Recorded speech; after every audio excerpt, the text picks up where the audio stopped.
नमस्कार। आज मैं आप सबों को मिलाता हूँ केसरिया की धरती पर एक ऐसे चिकित्सक से जिन्होंने चिकित्सा के क्षेत्र में बहुत सारी उपलब्धियां हासिल की है। असाध्य रोगों के उपचार सहित अन्य सामाजिक कार्यों में भी इनकी बढ़ चढ़कर भागीदारी होती है। केसरिया विधानसभा परिक्षेत्र में भ्रमण के दौरान जनता के बीच इनकी राजनीति की पदार्पण की भी जानकारी हमारे मीडिया टीम को मिली। इसी दरमियान आज मैं आप सबको मिलाता हूं डॉक्टर आर.के. दुबे से, जो एक चिकित्सक के साथ साथ कुशल समाज सेवी हैं। और आज हम इनसे चर्चा करेंगे चिकित्सा क्षेत्र सहित अन्य राजनीतिक व सामाजिक गतिविधियों पर।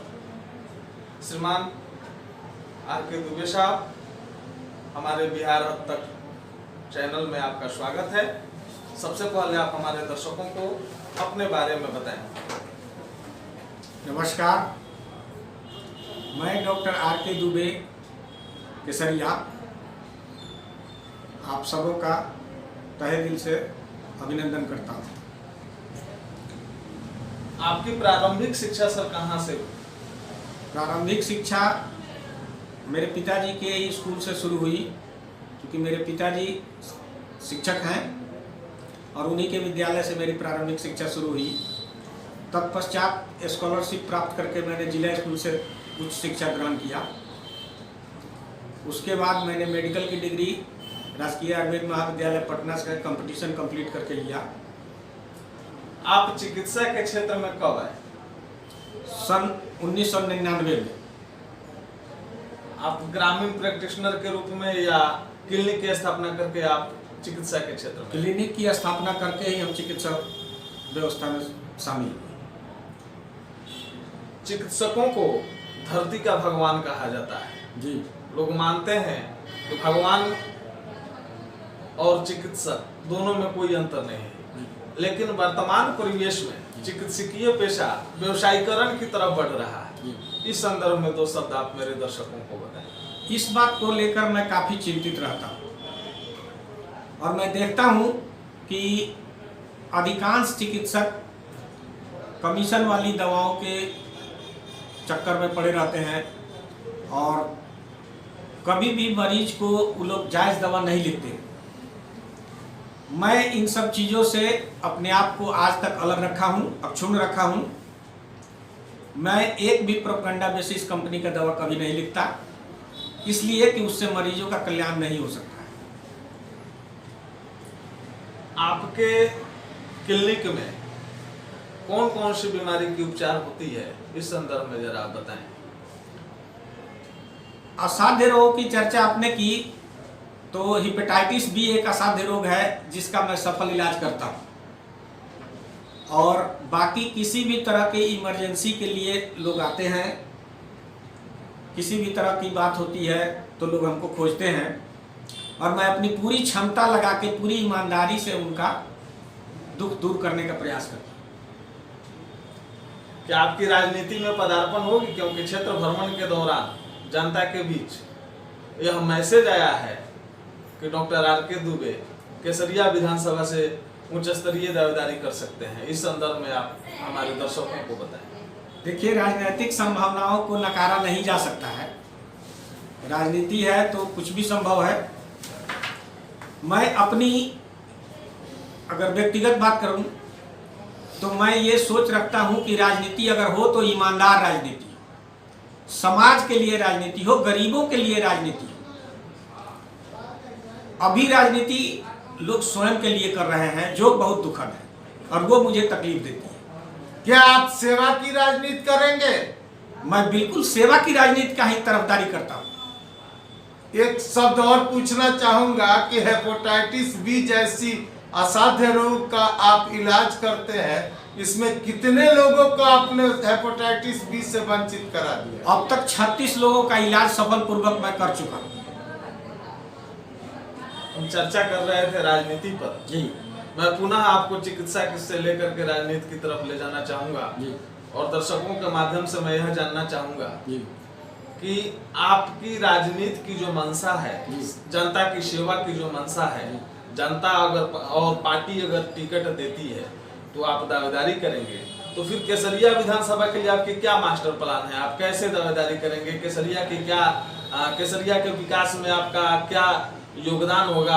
आप केसरिया के विकास के लिए क्या मास्टर प्लान बनाए हैं? इस संदर्भ में जरा 2 शब्द हम जानना चाहेंगे। जनता सर्वोपरि है और जनता के द्वारा ही ये आवाज उठाई जा रही है कि डॉक्टर आर.के. दुबे को चुनाव मैदान में उतरना चाहिए। जनता विकल्प के रूप में मुझे देख रही है, क्योंकि अभी तक उनकी अपेक्षाओं पर कोई खरा नहीं उतर पाया।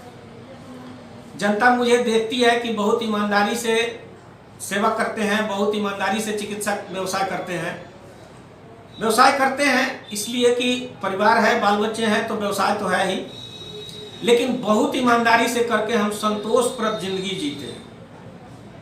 और अगर जनता के तरफ से और पार्टी के तरफ से, एक पार्टी से भी मैं जुड़ा हूं, जन अधिकार पार्टी, जिसके राष्ट्रीय अध्यक्ष माननीय पप्पू यादव जी, तो अगर पार्टी आला कमान फैसला करते हैं कि यहाँ चुनाव मैदान में उतारा जाए डॉक्टर आर.के. दुबे को, तो मैं पीछे नहीं हटूंगा। पार्टी में आप किस पद पर हैं? जन अधिकार लोकतांत्रिक पार्टी में हाँ। आप किसी पद पर भी हैं? अभी तक मैं पार्टी के एक अनुशासित सिपाही के रूप में कार्यरत हूँ। पार्टी में मैंने कोई पद ग्रहण नहीं किया, ना ही मैं उसका इच्छुक। क्या आप विधानसभा की दावेदारी को लेकर के आपने क्षेत्र भ्रमण किया है? विधानसभा की दावेदारी को लेकर मैंने कभी क्षेत्र भ्रमण नहीं किया, लेकिन समाज सेवा के कारण मुझे बराबर क्षेत्र में निकलना पड़ता है और मैं निकलता रहूंगा, आगे भी निकलता रहूंगा। मैं चुनाव लड़ूं या ना लड़ूं, ये कोई मायने नहीं रखता। इस दौरान केसरिया विधानसभा में उत्पन्न समस्याओं के बारे में मैं जानना चाहूंगा कि आपको कौन कौन सी समस्याएं झकझोरी जिससे आप विधानसभा की दावेदारी करने की मंशा बने? आज तक केसरिया विधानसभा को स्वर्गीय पीताम्बर बाबू के बाद कोई ऐसा नेता नहीं मिला जो समाज के सभी वर्गों के बारे में एक दृष्टि से देख सके और सोच सके। मैं स्वर्गीय पीताम्बर बाबू के राजनीति का पक्षधर हूं और एक रूप राजनीति हो, एक दर्शी होना चाहिए, समदर्शी होना चाहिए आदमी को। और ये चीजें भेदभाव लोग करते हैं, जीत जाते हैं, उसके बाद भेदभाव करते हैं, जात पात करते हैं, धर्म के नाम पर लड़वाते हैं। इन सब चीजों का मैं घोर विरोध करता हूं और मैं इन सब चीजों से बहुत दुखी भी रहता हूं। आप एक कुशल चिकित्सक हैं, वर्षों से आप चिकित्सीय पेशा में हैं। इस दौरान बहुत सारी उपलब्धियां भी आपको हासिल हुई होगी। मैं अपने दर्शकों के माध्यम से यह जानना चाहूंगा कि चिकित्सकीय पेशा के दौरान कोई वैसा वक्त जो आपका बिल्कुल कठिन से कठिन वक्त गुजरा हो और हृदय विदारक रहा हो, या तो कोई पेशेंट को देख करके या किसी ऐसे समय को देख करके उपचार के दौरान जैसे आपको लगा हो कि मेरे चिकित्सकीय पेशा की यह परीक्षण की घड़ी है? चिकित्सकीय पेशा के बारे में आपको मैं क्या बताऊं, ये प्रतिक्षण परीक्षा की ही घड़ी होती है। एक एक मरीज परीक्षा लेता है और आदमी प्रैक्टिस कर रहा है। कभी कोई चिकित्सक मुकम्मल आज तक हुआ ही नहीं। जब तक वो मरेगा तब तक वो प्रैक्टिस ही कर रहा है, मतलब अभ्यास ही कर रहा है। हर दिन नया कुछ सीखने को मिलता है और मैं भी सीखता रहता हूँ, मरीजों से ही सीखता हूँ, चिकित्सा काम करके भी सीखता हूँ।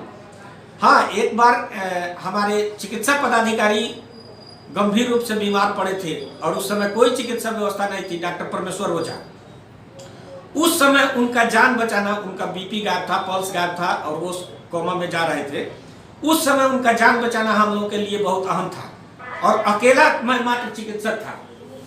तो वो मुझे लगा कि ये मेरे चिकित्सा के परीक्षा की घड़ी है और वो कठिन दौर था, लेकिन मैं उसमें सफल हुआ ऊपर वाले के आशीर्वाद से। और आज वो अपने परिवार के साथ खुश हैं, हम लोग के आदरणीय हैं, हम लोग के गार्जियन हैं। वो मेरे लिए परीक्षा की घड़ी थी। अभी तक के आपके राजनीतिक और चिकित्सकीय जीवन में सबसे सुखद पल कौन रहा?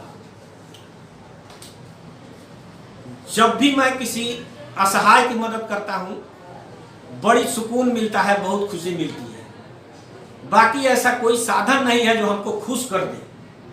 किसी भौतिक साधन से मैं खुश नहीं होता। केसरिया विश्व के मानचित्र पर प्रथम स्थान बौद्ध स्तूप के कारण माना जाता है। जनता अगर आपको मौका देती है, पार्टी ने टिकट दिया, तो आप केसरिया को कैसे बनाएंगे? क्या आपका ड्रीम है, क्या आपका सोच है? मैंने अभी तो कोई मास्टर प्लान मैंने नहीं किया है कि मैं झूठ आपसे बोलूं कि मैंने ये मास्टर प्लान तय किया है, लेकिन अपने आप को मैं झोंक दूंगा केसरिया को विश्व के मानचित्र पर लाने के लिए। मैं अपने आप को समर्पित कर दूंगा, मेरा जीवन समर्पित हो जाएगा केसरिया अगर मैं चुनाव मैदान में आता हूं। धन्यवाद। आप देख रहे थे केसरिया के एक सुप्रसिद्ध चिकित्सक सह जन जन के चहेते और संभावित विधानसभा प्रत्याशी डॉक्टर आर.के. दुबे को, जिन्होंने कम और स्पष्ट शब्दों में अपनी दावेदारी, अपनी चिकित्सकीय पेशा तथा जनता की आवाज के संदर्भ में हम सबों को बताया। मैं एस.के. कश्यप, जर्नलिस्ट, बिहार अब तक।